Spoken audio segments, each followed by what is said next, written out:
Sa mga pangenot na bareta, 700,000 pesos na kantidad nin iligal na droga na recover sa uwas. Sarugadan saruirido sa pananaga sa syudad nin Ligaw. Bicol University Convention and Disaster Risk Reduction and Response Facility pig-inaguraran. As in tissue paper art nin sarong Bicolano, trending sa social media.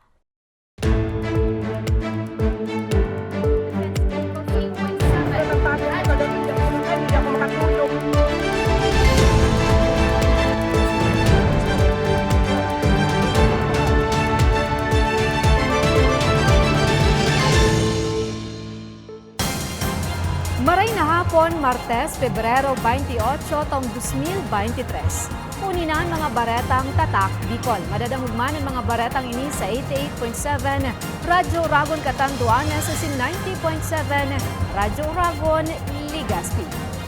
Lampas 700,000 pesos na kantidad nin iligal na droga na kumpiskar sa nagpositibong operasyon sa Uwas Albay.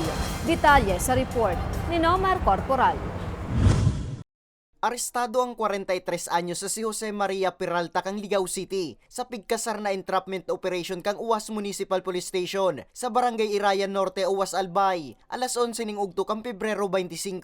Nakuha sa posisyon ni Peralta ang sarong medium as in small size transparent plastic sachet na may laog na pigtutubudang shabu. Dua pang large plastic sachet na may laog man na pigtutubudan na shabu. Napigkakarkulong may gabat na 105 gramo, as in may street value na 714,000 pesos o 714,000 pesos. Sa impormasyon, pigkukonsiderar si Peralta bilang high calibrated personality kang otoridad huli sa pagkakaimbwelto sa illegal na droga.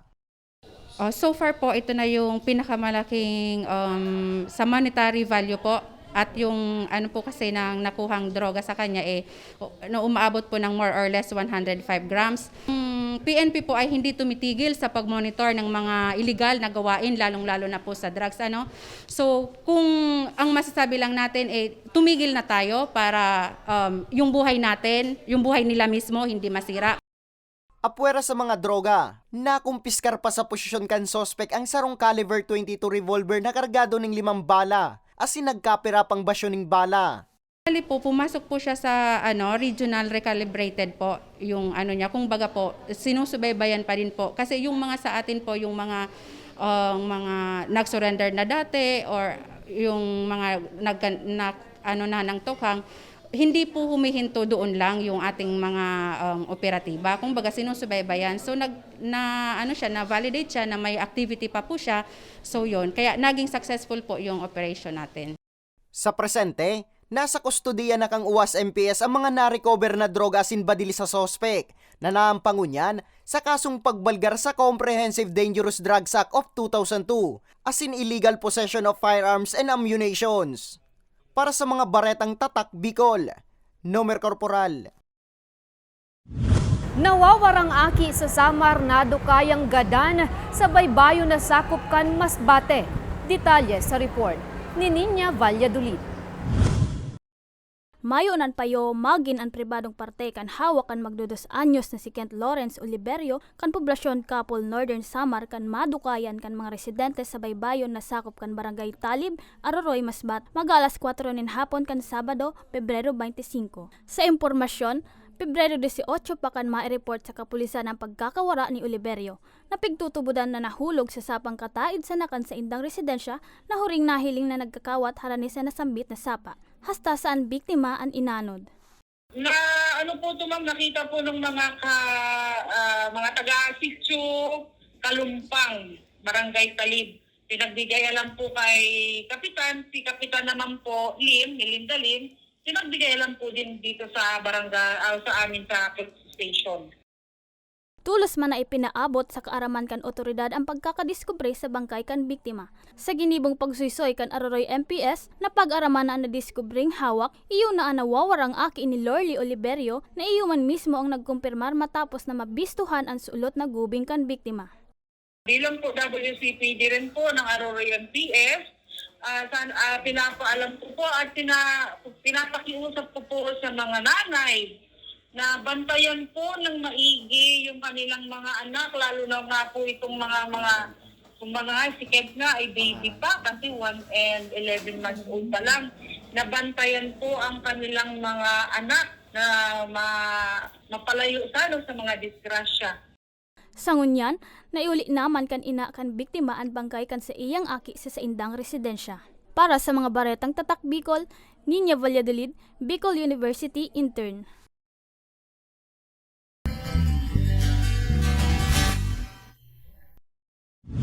Bagong fasilidad sa laog kan Bicol University na pigdunar kan ako Bicol Party List, pig-inaguraran na kasubagong aga.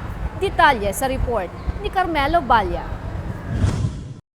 Para sa mag-amigong sinda Marlon asin Adrian, saro sa mga nagpapadipisil sa inda bilang miyembro kan Bicol University Marching Band, iyo ang paburo bagong panahon. May mga best kaya na naoranan sinda, tuyong nagpa-practice, huli taday tulos sinda nakakahanap nin masisirungan. Kaya naman labi na sanan sindang pasasalamat na may mahiwas ng pasilidad sa eskwelahan na may atop. Ini ang Bicol University Convention and Disaster Risk Reduction and Response Facility o BUCDRRF na pig-inaguraran ngunya na aldaw. Useful po siya sa amin in terms of marami po siyang function na mga gamit in terms katulad ng pag-practice po. At the same time po, malaki po yung capacity if may big event. Thank you very much po kasi B yung napili nyo na pag-i-build yung convention center. Sana po, it will really help us and for the future students po ng Bicol University. Ako Bicol Party List ang nasa likod kan nasambit na proyekto na pinunan kan taon 2018. Ang target maging fully operational sa taong 2025. Sigun sa presidente kan Bicol University, dakulaan maitatabang kan proyekto sa mga estudyante kaya naman labi man ang sa iyang pasasalamat sa nasa likod kan proyekto. You know, friends, a month ago I thought this would not happen because I was seeing it every time I passed by here. I was counting the days before I end my term. And I would always tell my driver, galing niya kung dahil maabot sa term ko. But I think when I met with Kong Salvi and Compido, they told me that no, you will have the inauguration before the end of your term. And to our major sponsor, of course, Ako Bicol, for always at our side, providing all the support in making all the projects of BU become a reality. 10,000 na katao ang kapasidad kan pasilidad na magiging landmark man ini sa riyon asin onra sa mga Bicolano. The idea is to have a convention center, a multi-purpose use, not only for socio-civic activities as well as sports activities and convention, but also for a venue also wherein we can converge itong mga activities when it comes to disaster risk reductions. And as a response facility wherein pagtataguan rin natin ng mga ekipahe when it comes to disaster response. So this is the idea, and therefore that concept paper and the proposed program was submitted by Ako Bicol Party List. Laom kan Ako Bicol Party List na dakol na estudyanteng Bicolano ang makinabang sa proyekto, asin mapakinabangan pa kan mga masunod na henerasyon. Para sa mga baretang tatak Bicol, Carmelo Balya. Saro gadan saro irido sa pananaga sa syudad nin Ligawa, asin tissue paper art nin sarong Bicolano trending sa social media. Yan asin iba pang bareta sa samuyang pagbabalik. Tucked away in the province of Albay, known for its perfectly shaped Mayon volcano, Misibis Bay Resort, a locally owned 5-hectare private island resort. The resort is ready for all those looking to balance tranquility and adventure. This tropical destination is where guests can either choose to relax under the palm trees or have an adventure under the sun. It features modern and luxurious rooms and villas, recreational facilities, and sophisticated services.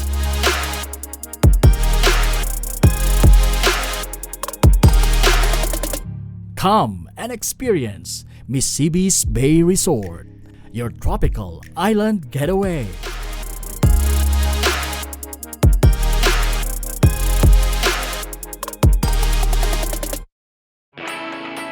Naghahanap ka ba ng trabaho? Marunong ka bang mag-shoot ng video? Mag-edit? Magaling ka ba sa social media? Willing ka bang matuto?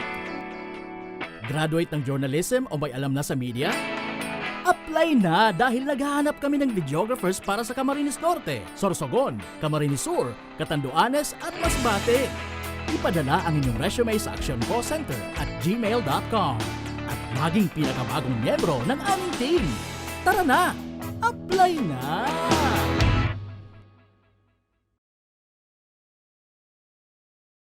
Sa imong ka nagpapadagos na pandemya, daima nag-uuntok sa pagriparo ang satuyang satiring partido, ang Ako Bicol Party List, yaon pirmi sa pagpadangat kan mga kasaraditan. Sa tabang kan manto ni ina, ano man na panahon, hain ka man sa kabikulan. Viva la Virgen! Viva Nuestra Señora de Peña Francia!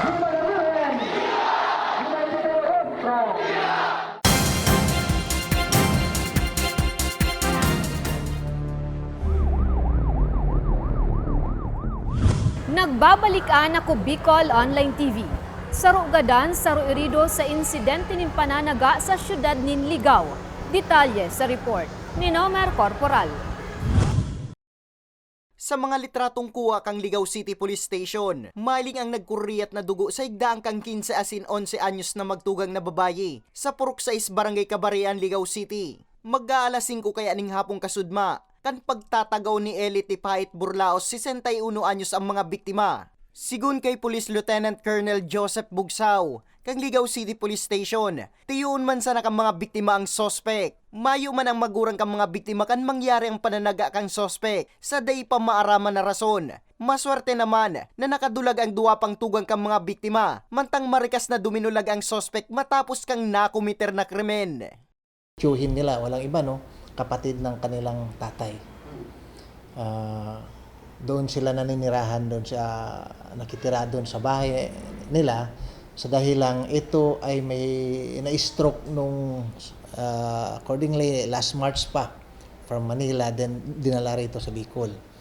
So doon sa bahay kung saan siya nakatira ay tinutulungan siya para ma-recover. Itong nanay kasama yung dalawang anak niya na maliliit, umalis sila to Bakakay at naiwan yung apat dahil 6 na magkakapatid ito, puro babae. Tulos man na dinara sa ospital ang magtugang, alagad pasado alas 10 kasubanggi, kan bawian man sana ning buhay ang 15 anyos na biktima na nagsapo ning siyam na seryosong tinagaan sa payo asin kamot. Mantang nasa maray ng kamugtakan ang sarupang biktima na suminapo man ning duwang tama sa kamot. Parang nagalit itong suspect dahil hinahanap daw yung nanay nila, wala na.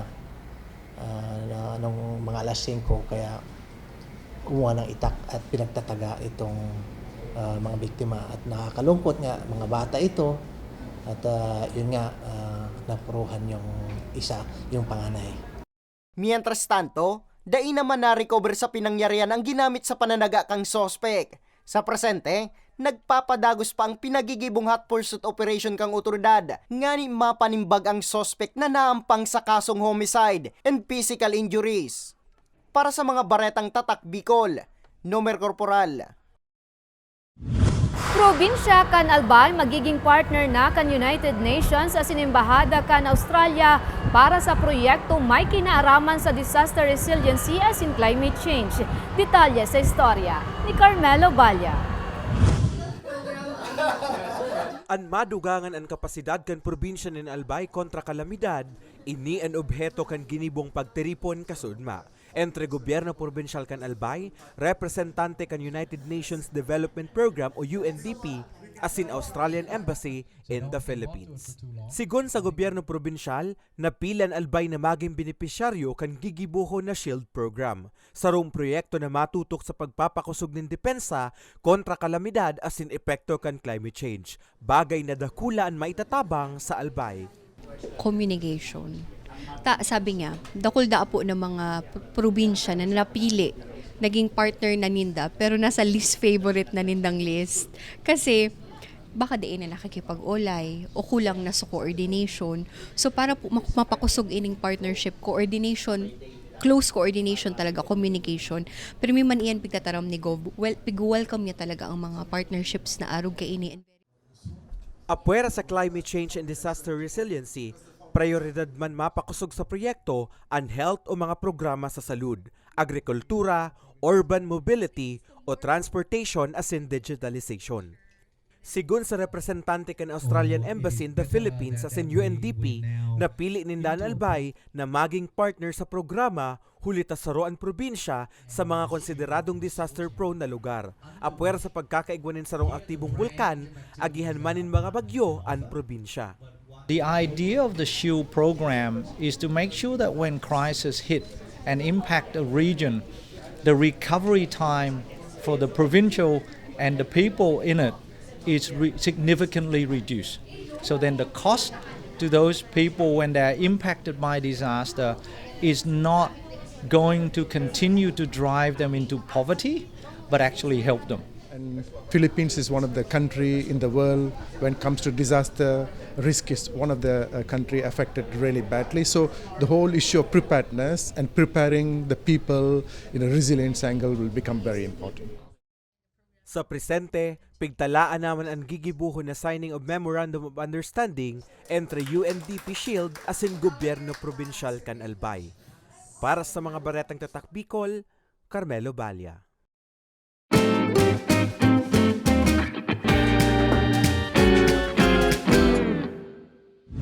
Tissue paper art nin sarong Bicolano trending unyan sa social media. Bistuhon ta ang tissue paper artist na yan sa istorya ni Marian Manalili.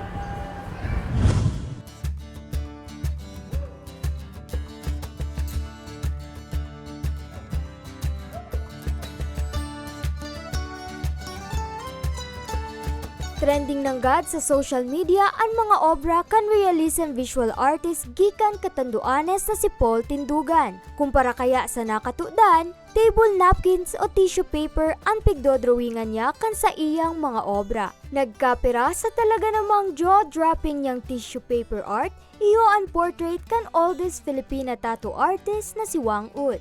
Istorya niya, taong 2019 kan enot niyang puunan ang sa iyang tissue paper art. Taong 2020 kan mas lalo siyang mabistuhan.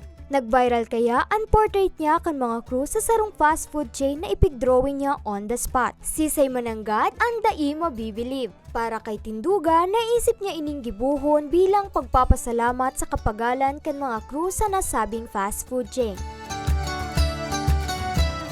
Para bang naglaro sa isip ko na parang mag-challenging yata na parang i-drawing ko siya sa tissue. Na kung saan yung tissue na yun, galing yun sa pinamerienda sa amin na galing sa isang fast food chain. Na kung saan yung tissue na yun, doon ako nag-drawing. So, dinrawing ko siya. Nung pinost ko siya sa Facebook, natuwa yung mga tao. Doon talaga siya nag-viral. Alagad aram daw nindo naan sa iyang talento, liabi man ngani dawa papano makauwa sa kadipisilan ang nagkapirang magurang na may mga pigpapaadal. Notebooks asin lapis kaya ang nagiging karibay kan mga gibo niyang obra na pigtatao niya man sa mga piling estudyante sa saindang probinsya na para sa iya dawa papano kabawasan naman sa mga gastuson ka mga nagpapaadal na magurang. Hindi lang naman sa tissue, sa pagguguhit ko, sa pagpipinta ko.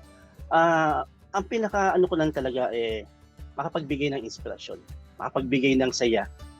Kasi maraming mga bata ang gusto matuto mag-drawing, lalo pa nung binuo ko yung grupo ko na kailangan mo silang i-push para ipakita yung talento nila. So kung wala silang basihan para ipakita yung talento nila, paano mo sila ipapakilala paano sasabihin sa kanila na mayroon kang talento? Taong 2018, kambilugo ninda kan mga pag-iribang artist ang Catanduanes Artistic Mind and Outstanding Talents o KAMOT. Nahastangon yan, padagos pang pigbubuhay ang advokasiyang one portrait karibay nin 100 notebooks asin lapis. Sabi niya, nagpuunan sa iyang proyekto kan minsan may saro siyang aking tinawanin lapis na labinanggad ang namatean nakaugmahan sa iyang ginibo. Hindi ko man hinahangad na pag-usapan o mag-viral. Ang pinaka-importante kasi sa mga artists ay yung may bahagi mo lang yung talento mo. May pakita mo lang yung talento mo eh. May matuwa na isa, okay na yun eh.